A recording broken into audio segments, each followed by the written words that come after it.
Welcome back to the TMBC Wake YouTube channel.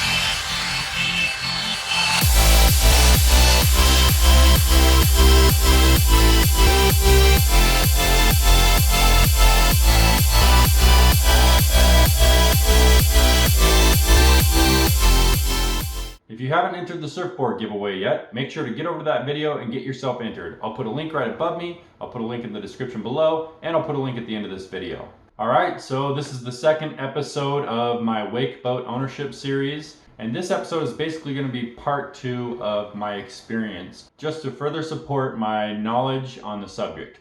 First of all, if you have not watched the first video in this series, make sure to go back to that video and watch it so that you're not lost on some of the things I'm talking about. I'll put a link right above me to get you back to that video if you need to. Alright, so in my last video I left off by providing you some details on why I first bought a wake boat, why I left my 2005 Sea Ray and went to a 2007 23 LSV. And now I want to explain to you my reasoning for then going to a 2014 23 LSV and then going to a 2017 23 LSV, and finally a 2018 24 MXZ. So I spent 3 seasons on my 2007 23 LSV. I think I put about 400 hours on that boat, and I bought that boat with 200 hours on it. So I was at around 600 hours on the boat. In the last season on that boat, I started to feel the need for a surf system option. And the reason for that is because, again, I am mostly concerned about wakeboarding. And keep in mind, I was able to surf behind my 2007 23 LSV. I just had to lean it by putting a lot of weight on one side or the other. But as a lot of you wakeboat owners out there already know, and for those of you who don't already own a wakeboat, the surf systems that were coming out, Surfgate, Nautique surf system, and I think Mastercraft's Gen system. There are probably a few others out there that I'm not thinking of off the top of my head.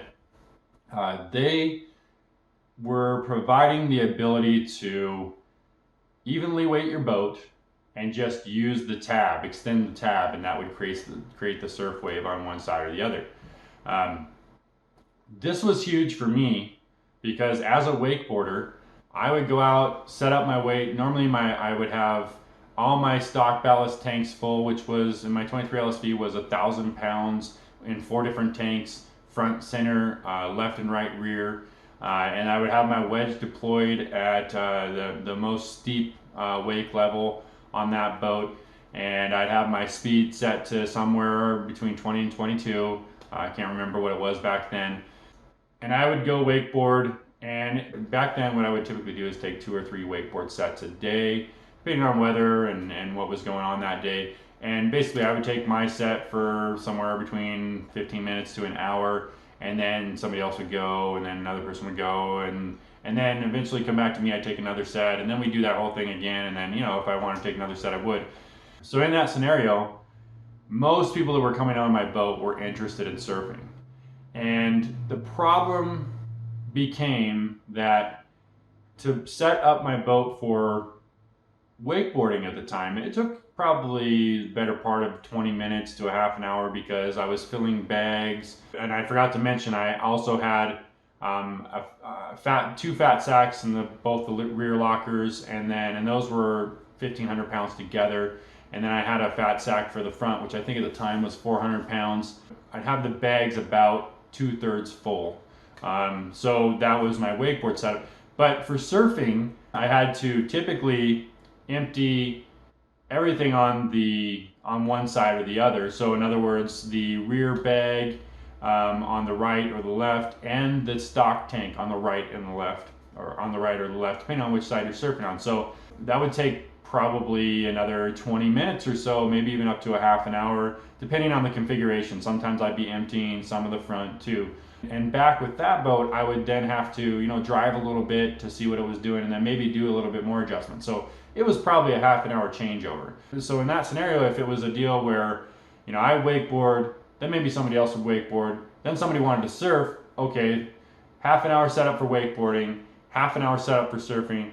Then then it came back to me and I was going to wakeboard again, then another half an hour. I mean, you're literally chewing up your time that you should be having fun on the lake. That could amount to 2 to 3 hours of just shifting water weight around. We actually got to the point on my 2007 23 LSV, and we still do this to a certain extent, but for a different reason now. We got to a point on my 2007 23 LSV where we decided all the wakeboarding would get done first. And then when everybody's done wakeboarding, don't want to wakeboard anymore, then we'll go to surfing. Which that was just my boat. For other people it's going to be different. And some people who just surf probably don't even care about this problem, and that's fine. But this was my reason for really being interested in a surf system, wherein I could basically weight my boat for wakeboarding, and when somebody wanted to surf, I could just deploy a tab. And that would make it to where I did not have to spend hardly any time. It was literally the push of a button between surfer and wakeboarder. And also the ability to switch from side to side, because it was also another half an hour if we were going to switch from goofy footers to regular footers. And I'm a goofy footer, which I think typically you'd find most people are regular footers, and that just means left foot forward when they ride a board. And so I was always having to switch because I'm goofy. So when I wanted to surf, I'd have it one way, and then when most other people want to surf, it'd be another way. So a surf system became a very important thing for me. And that is what led me to my 2014 23 LSV, which was substantially more cost than my 2007 23 LSV that was used, because I bought my 2014 23 LSV basically brand new warranty. It had like 60 demo hours on it, but it was brand new to me, so I got a pretty good deal on it. But it was still brand new and significantly more cost. I'll talk more about prices and used versus new in a later video, and we'll get into that in more detail. So that was the reason for me upgrading to a 2014 23 LSV, which I loved, because when I got to the 2014 23 LSV, I immediately reaped the benefits of just using a surf tab. And I went from doing all my wakeboarding, or all our wakeboarding in the morning, and holding our surfing till the afternoon, to, hey, whatever you want to do, surf, wakeboard, it's a touch of a button. So that was huge. There was some extra benefits to the 2014 23 LSV. They did a really big hull design change in 2014, and I'll show you a picture where my 2017 is sitting next to my 2014, and there's a humongous difference in height of hull, and that made a big difference on the amount of wake and wave that I could produce. Also, that surf system, the surf gate system, made it to where I had a much longer wave when I was surfing. So now to talk about my next purchase, which was the 2017 23 LSV. So I put 2 seasons on my 2014 23 LSV, and I believe I had just under 400 hours on it.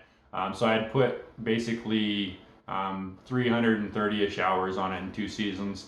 And what really made me want to go to the next boat was basically 2 different factors. For one, I got to know the dealer pretty well, and I was interested in designing a boat with my own colors and certain options that were not typical for what would be built into their inventory. So I was very interested in some very specific things, mostly color. I also wanted to take advantage of the new Raptor engines at the time. I would say the fact that I was getting a pretty decent deal from the dealer, and the fact that I had the opportunity to build my own boat with the colors and the options that I wanted is the main reason that I chose to upgrade. A good example of one of those options is the C-deck flooring. And I wasn't sure if I was going to get more performance out of it or not. Was I going to get bigger wakes and waves? Wasn't sure about that. Was hoping for that, but wasn't sure about it. But when I did upgrade to that boat, I'm not sure if it was the gearing or the difference in engine. I'm guessing it's the difference in going to the 410 Raptor as opposed to the 400 or the 410 GM engine. But I was able to push more weight. And to give you an example of that, basically in my 2014 23 LSV, I did a similar thing that I had done in my 2007 23 LSV, where I had all the stock ballast tanks full, which I think were 1,200 pounds for the 2014. And same thing, front hard tank, center, and then rear, left and right. And then I had bags on top of the rear and a bag in the front. And in my 2014 boat, I think I had the bags at like 2/3 full.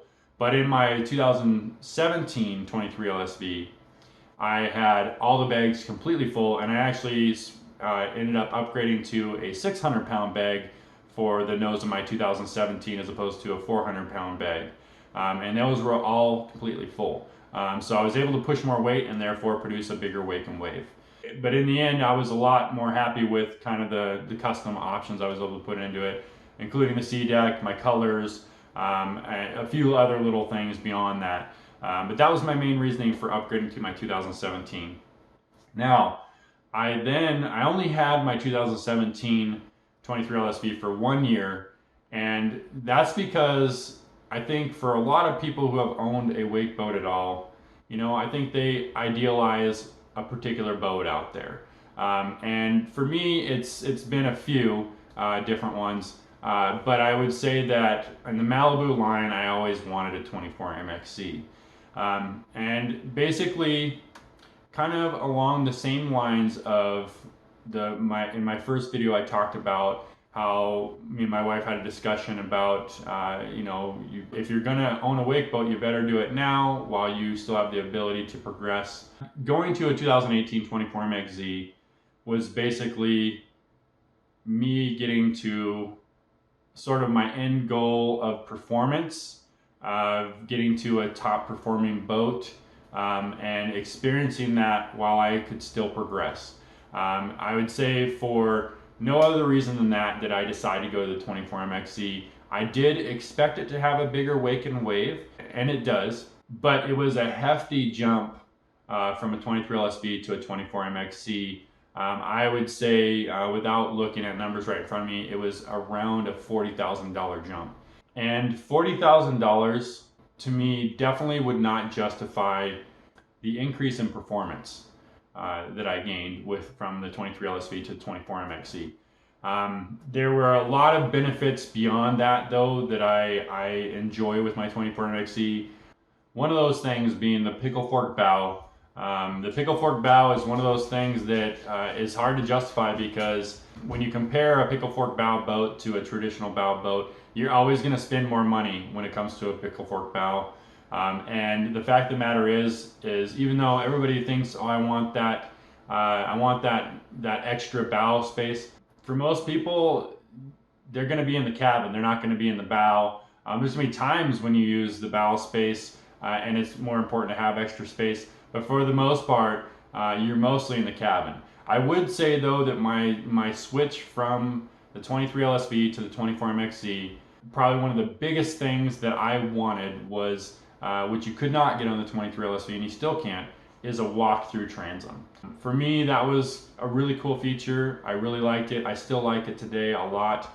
And one of those features which makes me never want to go back to a boat that does not have a walk-through transom. I can also tell you that some people would think, man, I'm losing my sun deck. But when you have a 24 MXZ, your bow basically becomes your sun deck. So that's pretty much it for this video. I just wanted to provide you some more of my experience and my reasoning for owning 4 different Malibus so far and currently owning a 24 MXZ.